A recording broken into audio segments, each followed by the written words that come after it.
Hello and welcome to another episode of Chad's Walking with Wildlife. Today we are in the high Rocky Mountains on a beautiful fall day.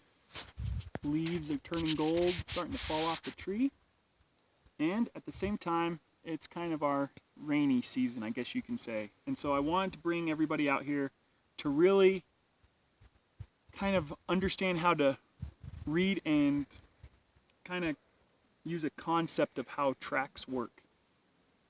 So obviously with the sun over here, we're able to hide the shadows away from our tracks. If we were on the other side, obviously our tracks would diminish, they would be shadowed in, it would be harder to see. What we're trying to do right here is look at this as our main focal point, and even more so, our secondary focal point, I want to look way out around, and we're going to see what we see. First thing I'd like to point out is somebody came in with a dog.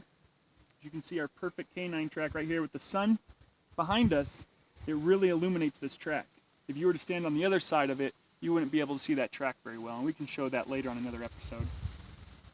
However, with this right here, I was just asking one of our students in the class how to kind of read and understand what they see going on here.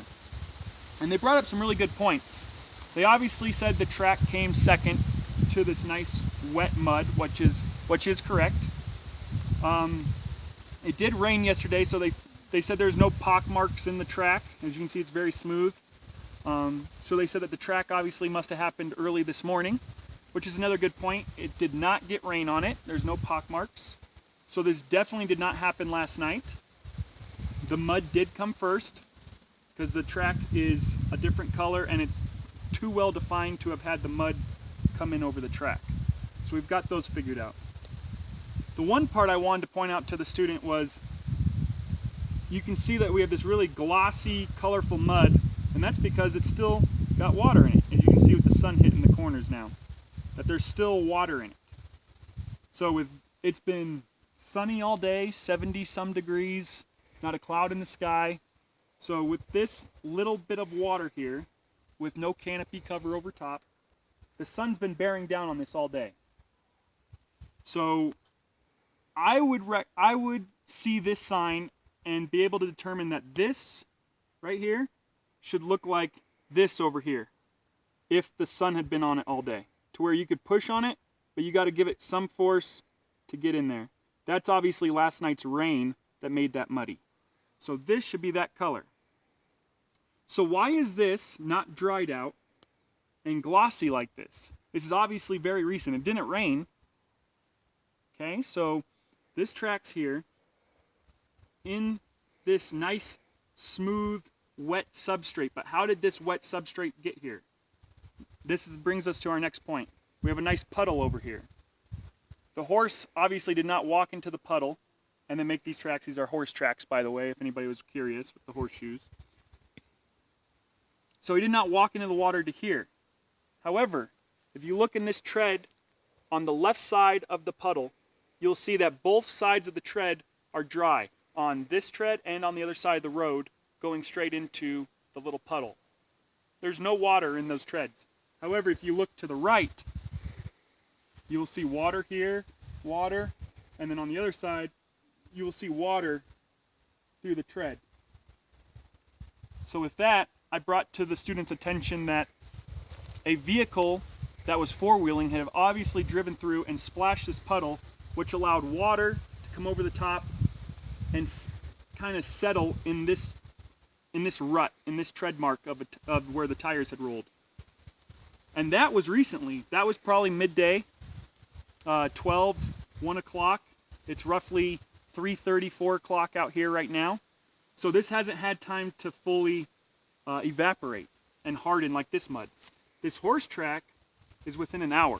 In fact, on our way up here, right before we parked, we saw the trailer, the truck pulling the trailer of horses out. So this horse has been within an hour.